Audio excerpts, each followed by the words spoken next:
बता दें कि काउंटिंग लगातार जारी है, ताजा रुझान लगातार सामने आ रखे हैं और प्रधानमंत्री नरेंद्र मोदी की अगर बात करें तो वाराणसी से वे पीछे चल रहे हैं। मध्य प्रदेश की अगर बात करें तो छिंदवाड़ा से नकुल नाथ 10,000 वोटों से पीछे चल रहे हैं। लोकसभा के लिए मतगणना जारी है, राजगढ़ से दिग्विजय सिंह पीछे चल रहे हैं और बस्तर की अगर बात करें तो कवासी लखमा आगे चल रहे हैं। ये ताजा रुझान हम आपको बता रहे हैं। छिंदवाड़ा से नकुल नाथ 10,000 वोटों से पीछे चल रहे हैं। छिंदवाड़ा जो कि कांग्रेस का गढ़ रहा है, वहां नकुल नाथ 10,000 वोटों से पीछे चल रहे हैं। ताजा रुझान हम आपको बता रहे हैं। लोकसभा के लिए मतगणना चल रही है और इसी पर ज्यादा जानकारी लेंगे। सीनियर एडिटर मुक्ता जी हमारे साथ में बनी हुई है। मुक्ता जी, अगर मध्य प्रदेश की बात करें तो हाई प्रोफाइल सीट भी है और कांग्रेस का गढ़ भी रहा है छिंदवाड़ा। 10,000 वोटों से नकुलनाथ पीछे चल रहे हैं और एक तरफ अगर बीजेपी की बात करें तो पूरी जश्न की तैयारी बीजेपी ने कर ली है। बिल्कुल वैष्णवी, बिल्कुल सही कहा आपने। देखिए, चौंकाने वाले परिणाम आ रहे हैं। हालांकि बीजेपी के लिए चौंकाने वाला नहीं है, क्योंकि बीजेपी लगातार कह रही थी कि हम 29 की 29 सीटें जीतेंगी। अभी जो पहला रुझान जो आ रहा है सामने, और जिस तरह से बीजेपी ने घेराबंदी की थी छिंदवाड़ा की, अब जो नकुलनाथ पीछे चल रहे हैं 10,000 वोटों से, तो अब देखना होगा कि क्या बीजेपी की स्ट्रैटेजी वाकई यहाँ पे काम कर गई। क्योंकि जिस तरह से बीजेपी ने घेराबंदी की थी, लगातार वहां पे मुख्यमंत्री डॉक्टर मोहन यादव बने हुए थे, प्रदेश अध्यक्ष वी.डी. शर्मा बने हुए थे, वरिष्ठ नेता कैलाश विजयवर्गीय बने हुए थे, केंद्र से लगातार हम देख रहे थे कि अध्यक्ष जेपी नड्डा और केंद्रीय गृह मंत्री अमित शाह लगातार वहां आ रहे थे, दौरे कर रहे थे, रोड शो कर रहे थे। तो इन सब जो जितना चुनाव प्रचार हुआ था उसका क्या फायदा बीजेपी को मिलने वाला है, और ये जो कांग्रेस का गढ़ है उसमें क्या बीजेपी सेंध मारने में सफल होती, ये देखना होगा। देखिए, ये शुरुआती रुझान है, अभी भी आगे चल के चीजें पलट सकती हैं, बदल सकती हैं, लेकिन देखना होगा। दूसरी जो सीट थी राजगढ़, जिसको लेकर प्रदेश अध्यक्ष वी.डी. शर्मा ने बहुत चुनाव प्रचार किया था, एग्रेसिव वहां पे कैंपेनिंग की थी, और आप अभी जो खबर आ रही है शुरुआती रुझान की, उसमें पूर्व मुख्यमंत्री दिग्विजय सिंह पीछे चल रहे हैं। देखिए, पिछले लोकसभा चुनाव में भी दिग्विजय सिंह ने भोपाल से चुनाव लड़ा था, लेकिन यहाँ भी जनता ने उनको बहुत सारे मतों से पराजय दिया था। वो पराजय उनको मिली थी, हार मिली थी। क्या एक बार फिर राजगढ़ से उनको हार मिलेगी, ये देखना होगा। खास करके राजगढ़, क्योंकि ये उनका रहा है, उनका क्षेत्र रहा है। अगर वहां से वो हारते हैं तो कांग्रेस के लिए एक बहुत बड़ा धक्का रहेगा। बिल्कुल मुक्ता जी, वाकई, क्योंकि पिछले बार जब मध्य प्रदेश की राजधानी भोपाल से दिग्विजय सिंह ने चुनाव लड़ा था, वहां पर भी उनको करारी हार मिली थी और अच्छा खासा एक फासला था, और अब राजगढ़ में भी यहाँ पर वो पीछे चल रहे हैं। जी बिल्कुल सही कहा भागीरथ जी आपने। तो हम देख रहे हैं पूर्व मुख्यमंत्री दिग्विजय सिंह मुक्ता जी, इस वक्त एक बड़ी खबर बता दें दर्शकों को। जिस तरह से हम वाराणसी की हम आपको बता रहे थे, बड़ी बड़ी खबर दिखा रहे थे, वाराणसी में यहाँ पर नरेंद्र मोदी 6,000 वोटों से पीछे चल रहे थे, लेकिन अब ये बड़ी खबर, इसमें और अपडेट। अब प्रधानमंत्री नरेंद्र मोदी 11,000 वोटों से पीछे चल रहे हैं। कांग्रेस के प्रत्याशी यहाँ पर अजय राय आगे चल रहे हैं 11,000 वोटों से। तो ये बड़ी खबर, वाकई ये चौंकाने वाली खबर है, क्योंकि बहुत सारे बीजेपी समर्थक शायद उनको अभी भी लग रहा होगा, लेकिन पहले 6,000 और अब 11,000, और वो भी निर्वाचन आयोग की तरफ से ये आंकड़े सामने आ रहे हैं। तो प्रधानमंत्री नरेंद्र मोदी अब 11,000 वोटों से पीछे हो गए। मुक्ता जी, वाकई देखिए, मध्य प्रदेश में हम बात तो कर रहे थे दिग्विजय सिंह को लेकर, पूर्व मुख्यमंत्री, लेकिन यहां पर प्रधानमंत्री, वर्तमान प्रधानमंत्री की सीट को लेकर भी चौंकाने वाले आंकड़े सामने आ रहे हैं। पहले 6,000 वोटों से पीछे थे, अब 11,000 वोटों से पीछे हो गए।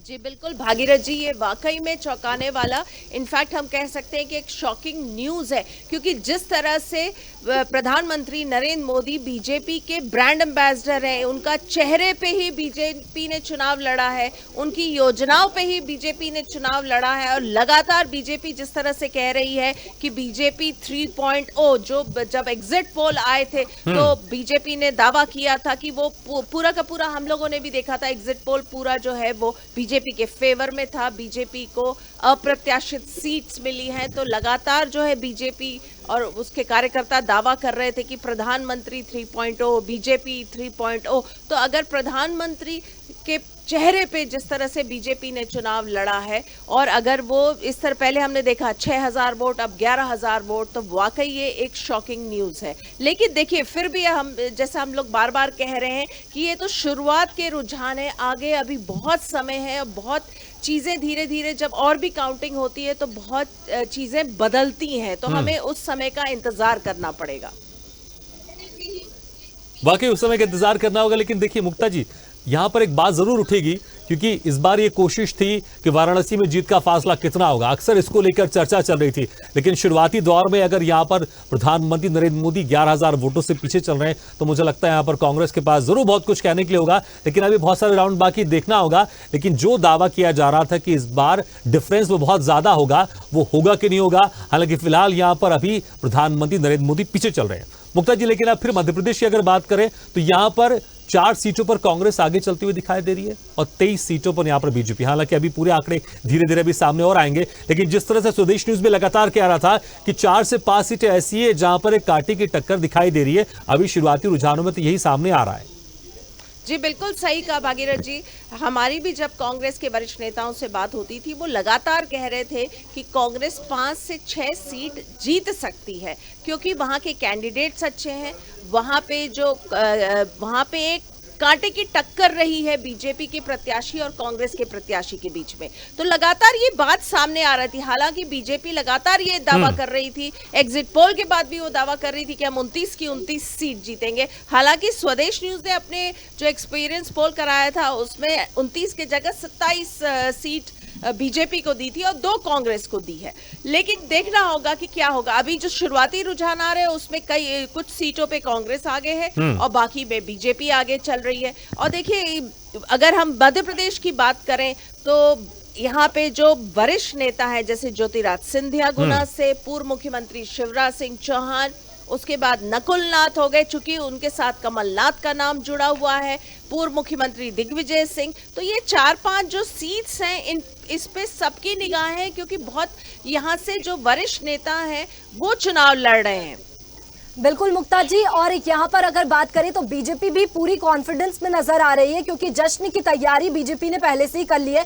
और अगर जश्न की बात करें बीजेपी के, तो लड्डुओं की तैयारी उन्होंने की है कि जितनी एनडीए की सीट्स आएगी उतनी सीटों पर उतने किलो लड्डू यहाँ पर बीजेपी की ओर से बांटे जाएंगे। जी बिल्कुल वैष्णवी, लेकिन आपको याद दिला दूं, हालांकि आपको भी पता होगा कि जश्न की तैयारी तो कांग्रेस से भी कर ली है, जिसपे कि लगातार बीजेपी तंज कस रही थी, क्योंकि कांग्रेस के दफ्तर में रंग रोगन हो रहा है। वहां पे भी प्रदेश अध्यक्ष जीतू पटवारी ने 1 क्विंटल लड्डुओं के ऑर्डर दे दिए। तो देखिए पूरी तरह से अगर हम बात करें तो जश्न की तैयारी बीजेपी और कांग्रेस दोनों ने कर रखी है। बिल्कुल वाकई, लेकिन देखना होगा कि किस तरह से यहाँ पर अगर कौन जीतती कौन हारती और लड्डू के एक्सचेंज हो पाते हैं, क्योंकि यहाँ पर तैयारी दोनों तरफ से, लड्डू दोनों तरफ से बन रहे हैं। हालांकि इतना जरूरी है कि जनता को लड्डू खाने को तो जरूर मिलेगा। चलिए एक बार रुक करते हैं हमारी संवाददाता अंतिमा के पास। अंतिमा, देखिए जिस तरह से अगर बात करें वहां पर जिस तरह से बड़े ही चौंकाने वाले यहाँ पर परिणाम सामने आ रहे हैं, जो शुरुआती रुझानों में प्रधानमंत्री नरेंद्र मोदी वाराणसी से पहले 6000 वोटों का फासला था, अब 11000 वोटों का फासला हो गया है। जी आपको बता दें कि वाराणसी में एक चौंकाने वाला अपडेट सामने आया है कि ऐसा कह सकते हैं कि प्रधानमंत्री नरेंद्र मोदी पीछे चल रहे हैं और 11000 वोटों से अजय आगे चल रहे हैं। ऐसा अनुमान लगाना लोगों की नजर में तो ऐसा मुश्किल था, मगर अब देखा जाए तो काउंटिंग के हिसाब से अभी अजय राय काफी आगे चल रहे हैं। अब धीरे धीरे देखना होगा क्या ऐसा हो सकता है कि कहीं ना कहीं ये शॉकिंग परिणाम तो नहीं हो सकता है, बट अभी कुछ कहा नहीं जा सकता क्योंकि अभी शुरुआती रुझान है, अभी कुछ भी हो सकता है। फिलहाल अभी अजय राय जो है कि 11000 वोटों से आगे चल रहे हैं। बिल्कुल अंतिमा, यहाँ पर अगर बात करें तो काफी हाई प्रोफाइल सीट भी है और दिग्गज नेता है प्रधानमंत्री नरेंद्र मोदी की यहाँ पर बात है तो वो पीछे चलते हुए नजर आ रहे हैं। और ऐसे में बीजेपी के लिए भी देखने वाली बात होगी कि तीसरी बार यहाँ पर प्रधानमंत्री नरेंद्र मोदी वाराणसी से चुनाव लड़ रहे हैं और इस बार ये आंकड़ा ये बीजेपी की ओर से दिया गया था कि प्रधानमंत्री नरेंद्र मोदी ज्यादा से ज्यादा वोटों पे जीतेंगे, पिछली बार से ज्यादा। 2019 और 2014 की अगर बात करें तो उनसे ज्यादा वोट यहाँ पर वोट प्रतिशत जो है प्रधानमंत्री नरेंद्र मोदी का बढ़ता हुआ नजर आना चाहिए था, लेकिन यहाँ पर घटता हुआ अभी ताजा रुझानों में नजर आ रहा है। जी आपको बता दें कि जिस तरह से बीजेपी पार्टी ने ये अनुमान लगाया था और ये 400 पार का नारा और साथ ही वोट की संख्या बनारस में 10 लाख वोटों का जो एक टारगेट दिया गया था बीजेपी नेताओं को कि इतना लाना है, मगर उसको इस रुझान को देखकर ऐसा लगता है कि वह जो टारगेट कहीं न कहीं पीछे छूटता हुआ दिखाई दे रहा है, क्योंकि जिस तरह से अभी शुरुआती रुझान है वह शॉपिंग रुझान कह सकते हैं। और तीसरी बार जिस तरह से प्रधानमंत्री नरेंद्र मोदी ने पर्चा भरा, उसके बाद यह पूरा दमखम लगा करके अपना प्रचार प्रसार में कोई कमियां नहीं छोड़े, और जिसको लेकर के ऐसा अनुमान पूरा लगाया जा सकता था कि ये प्रधानमंत्री इस बार फिर से जो है कि बड़े वोटों से आगे निकलेंगे, मगर अभी के रुझान के मुताबिक ऐसा कहना संभव नहीं हो सकता है कि आगे भी कुछ उतार चढ़ाव देखने को मिल सकते हैं। अंतिमा, यहाँ पर कितने राउंड की यहाँ पर गिनती होगी, और जो शुरुआती आंकड़े सामने आ रहे हैं ये कौन से क्षेत्रों से यहाँ पर सामने आ रहे हैं, कुछ जानकारी इसकी है अपने पास? आज आपको अगर ये बता दें किस क्षेत्र की है, तो रोहनिया और सेवापुरी की ऐसा जानकारी सुनने में आया है कि इन दो क्षेत्रों में अजय राय आगे चल रहे हैं, और इसको लेकर के अभी जारी है काउंटिंग की। अभी आगे क्या जानकारी निकल के आएगी, आगे अब आपको अपडेट करते रहेंगे। फिलहाल अभी रोहनिया सेवापुरी के काउंटिंग में यह जानकारी आई है कि अजय राय आगे चल रहे हैं। बिल्कुल, लेकिन अंतिमा देखिए, जिस तरह से वाकई शुरुआत में 11,000 वोटों से पीछे होना है, ये एक वाकई बड़ा सवाल है, क्योंकि जिस तरह से आपने कहा और बीजेपी की तरफ से दावा किया जा रहा था कि 10 लाख से ज्यादा डिफरेंस से यहां पर जीतने का एक लक्ष्य रखा गया था, लेकिन शुरुआती दौर में 11,000 वोटों से पीछे रहना, इसको आप किस तरह से देखती हैं? कहीं ना कहीं ऐसा कह सकते हैं कि हम जनता की अगर बात करें, क्योंकि जनता के रुझानों के मुताबिक हमने भी कई सारे ग्राउंड रिपोर्ट किया, उस ग्राउंड रिपोर्ट में जनता ने वाराणसी में एक तरीके से जिस तरह से पहले 2019 में प्रधानमंत्री की लोकप्रियता काफी बहुत ज्यादा देखने को मिली थी, कहीं ना कहीं ये 2024 के चुनाव में जनता का ये बेरोजगारी और महंगाई सबसे बड़ा मुद्दा रहा है। इसको देखते हुए कहीं ना कहीं ऐसा कह सकते हैं कि जो जनता का मूड है वह जो है कि बदलता हुआ दिखाई दिया है। और साथ ही हमने और भी लोगों से बात किया तो उन्होंने कहा कि 5 साल में एक और सरकार को जो है कि मौका देना चाहिए। तो कहीं ना कहीं ऐसा कह सकते हैं कि महंगाई और बेरोजगारी ये जो मुद्दा है, कहीं ना कहीं यह बहुत बड़ा जो है कि मोड़ लाया है बीजेपी को लेकर के, कि यह इस कारण ऐसा कह सकते हैं कि इस रुझानों के मुताबिक बीजेपी पीछे चल रही है। जी बिल्कुल अंतिमा, अगर यहाँ पर बात की जाए तो जश्न की तैयारी भी बीजेपी ने पूरी की होगी, क्योंकि प्रधानमंत्री नरेंद्र मोदी की यहाँ पर बात है, और जब अब प्रधानमंत्री नरेंद्र मोदी पीछे चल रहे हैं तो कार्यकर्ताओं में कैसा उत्साह नजर आ रहा है, किस तरीके की स्थिति और किस तरीके की तस्वीर अभी मतगणना स्थल से सामने आ रही है? हाँ जी, आपको बता दें कि वैसे तो हर पार्टी अपने अपने प्रत्याशियों के लिए जीत के जश्न मनाने की तैयारी में लगे हुए हैं, और साथ ही मिठाई वगैरह ढोल नगाड़ों के साथ सब इंतजार करते हैं। मिठाई वगैरह दोनों पार्टी के लोग जो है कि बनवा रहे हैं बांटने के लिए।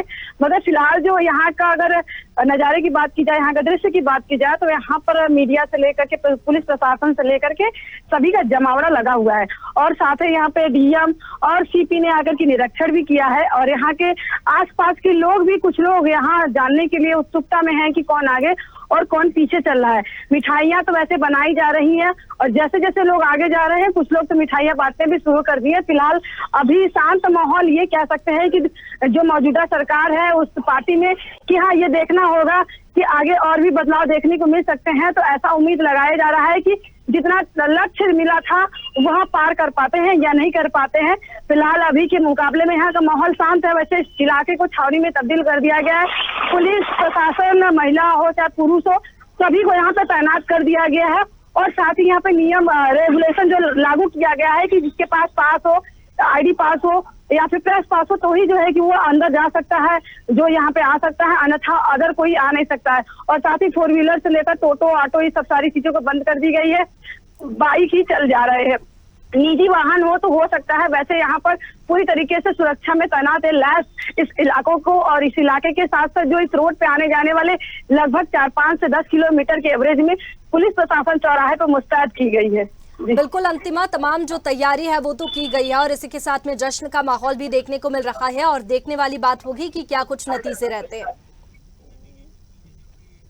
और एक बड़ा अपडेट हम आपको बता रहे हैं, जहां उत्तर प्रदेश में बीजेपी पीछे चल रही है। 80 लोकसभा सीटें उत्तर प्रदेश में हैं, और ये रुझान सामने आ रहा है जहां पर बीजेपी पीछे चल रही है उत्तर प्रदेश की अगर बात करें तो वाकई जिस तरह से यहां पर बीजेपी ने उत्तर प्रदेश में अच्छा खासा दम लगाया था, लेकिन अब यहां पर शुरुआती रुझानों में, हालांकि अगर आप देखें 45 मिनट हो चुके हैं और बीजेपी को 80 में से केवल 34 सीटें मिलती हुई दिखाई दे रही हैं। तो जिस तरह से यहां पर तमाम तरह के दावे किए गए थे बीजेपी की तरफ से, और इंडिया गठबंधन 36 सीटों पर आगे और एनडीए गठबंधन 34 सीटों पर आगे दिखाई दे रही है। आंकड़े भी आपको दिखा रहे हैं। तो यहां पर जिस तरह से एनडीए की तरफ से पूरी कोशिश की गई थी, क्योंकि उत्तर प्रदेश में अगर देखें पिछले बार एक 62 का आंकड़ा यहां पर बीजेपी के पास था, और अगर एनडीए मिला लें तो 64 का आंकड़ा था। उसके पहले 2014 में 72 के आसपास यहां पर बीजेपी और एनडीए ने सीटें जीती थी, लेकिन इस बार 2024 में अभी शुरुआती रुझानों में एनडीए गठबंधन पीछे दिखाई दे रहा है। सिर्फ महज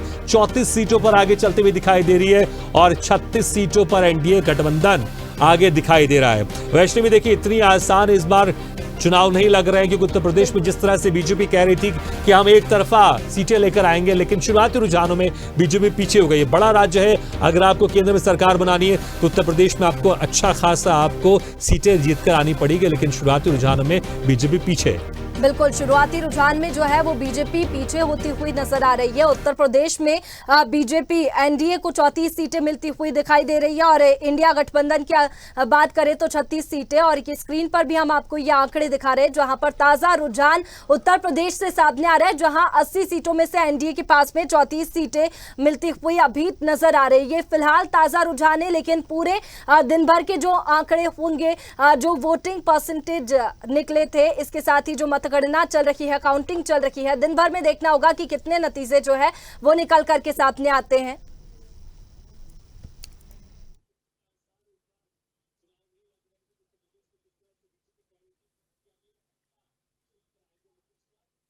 और जिस तरीके से अगर यहाँ पर बात करें भागीरथ, तो कई मुद्दे हैं उत्तर प्रदेश के, और काफी बड़ा राज्य और एक बड़ा चेहरा उत्तर प्रदेश में है सीएम योगी आदित्यनाथ, और काफी फैंस भी उनके हैं। और ऐसे में अगर बात करें, बीजेपी का पीछे जाना किसी मुसीबत से कम नहीं है, क्योंकि पूरे जब रुझान सामने आ रखे हैं जिसमें बीजेपी पीछे होती हुई नजर आ रही है, लेकिन दिन भर में देखना होगा कि क्या नतीजे निकल करके सामने आते हैं। क्योंकि उत्तर प्रदेश की अगर बात करें तो सबसे ज्यादा सीटें 80 सीटें यहाँ पर है, और कई मुद्दे उत्तर प्रदेश में है।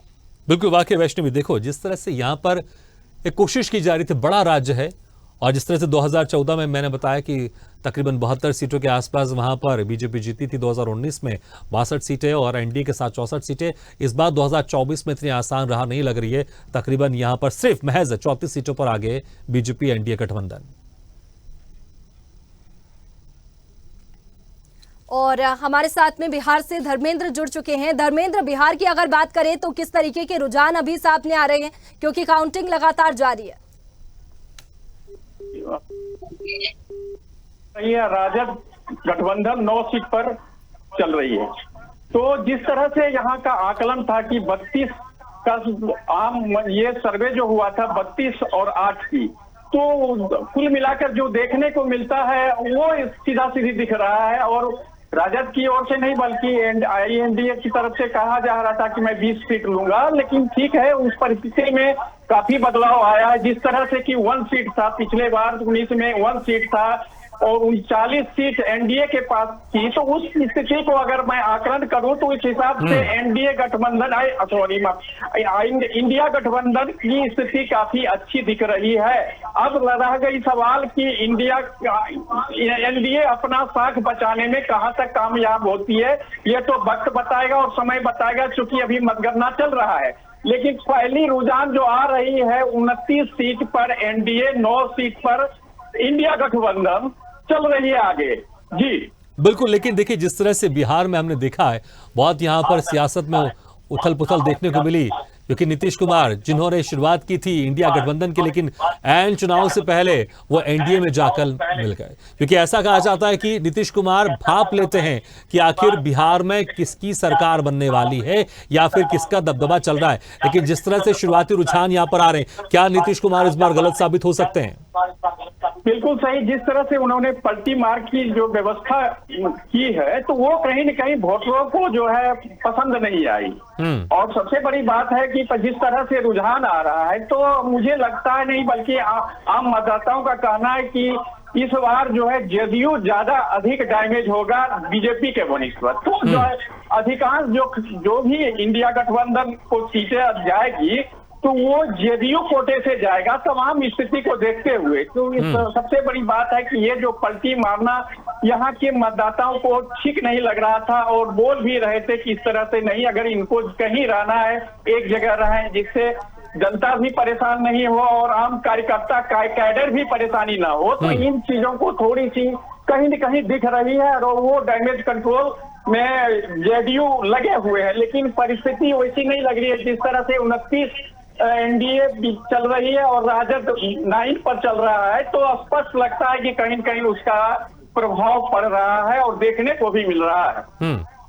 बिल्कुल वाकई। लेकिन देखिए पिछली बार जिस तरह से बीजेपी ने 17 सीटें जीती थी, जेडीयू ने 16 सीटें जीती थी, इस बार क्या लग रहा है आपको? बीजेपी अपनी सीट बचा पाएगी या फिर कुछ गंवाएगी या फिर जेडीयू के ज्यादा नुकसान होता हुआ दिखाई दे रहा है यहाँ पर?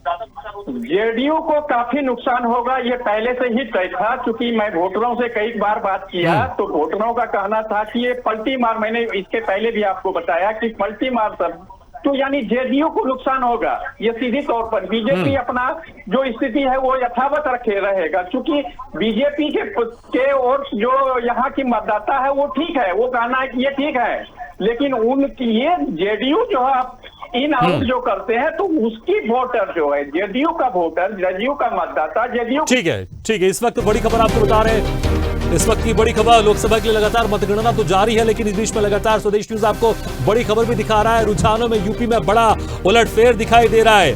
यूपी में बीजेपी को बड़ा नुकसान। सुल्तानपुर से मेनका गांधी पीछे चल रही है, तो हाई प्रोफाइल सीट है सुल्तानपुर, जहां से मेनका गांधी पीछे चल रही है बीजेपी प्रत्याशी। तो वही अमेठी से स्मृति ईरानी भी पीछे चल रही है। 2019 में राहुल गांधी को यहां से हराया था, तो वहीं राहुल गांधी 18,000 वोटों से आगे चल रहे हैं रायबरेली में, तो अखिलेश यादव 28,000 वोटों से आगे चल रहे हैं। तो यहां पर हाई प्रोफाइल सीटें भी आपको बता रही है, बड़ी खबर आपको बता रहे हैं, जिसमें मेनका गांधी बीजेपी प्रत्याशी पीछे चल रही है सुल्तानपुर से, तो स्मृति ईरानी अमेठी से पीछे चल रही है, तो वहीं राहुल गांधी आगे चल रहे हैं रायबरेली से, तो अखिलेश यादव 28,000 वोटों से आगे हैं।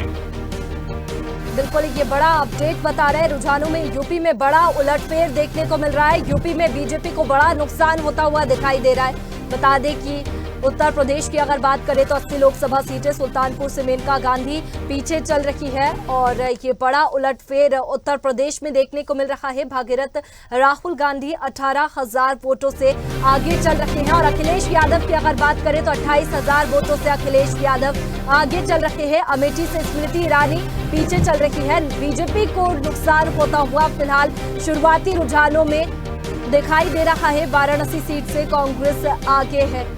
बिल्कुल वैष्णव, देखिए मेनका गांधी अगर इस बार जीत जाती हैं तो एक तरह से उनका रिकॉर्ड होगा सबसे ज्यादा बार सांसद सीट जीतने का। लेकिन यहां पर जिस तरह से अभी शुरुआती रुझानों में मेनका गांधी पीछे चल रही है, हालांकि अभी शुरुआती रुझान है, अभी और बहुत सारे राउंड का यहां पर काउंटिंग होनी बाकी है, लेकिन 9:53 हो गए हैं। ऐसा लग रहा है कि जिस तरह से जो काउंटिंग धीरे धीरे बढ़ती जाएगी, क्या ये रुझान जो भी सामने आ रहे हैं इसमें कुछ परिवर्तन होगा? अगर ऐसे ही रहा, अगर ऐसे ही मेंटेन रहा तो यहां पर मेनका गांधी के लिए मुश्किल हो सकती है और स्मृति ईरानी के लिए मुश्किल हो सकती है। लेकिन पिछली बार यहां से अमेठी से स्मृति ईरानी ने राहुल गांधी को हराया था। इस बार देखना होगा क्या वाकई फिर से स्मृति ईरानी जीत का परचम लहरा पाती है।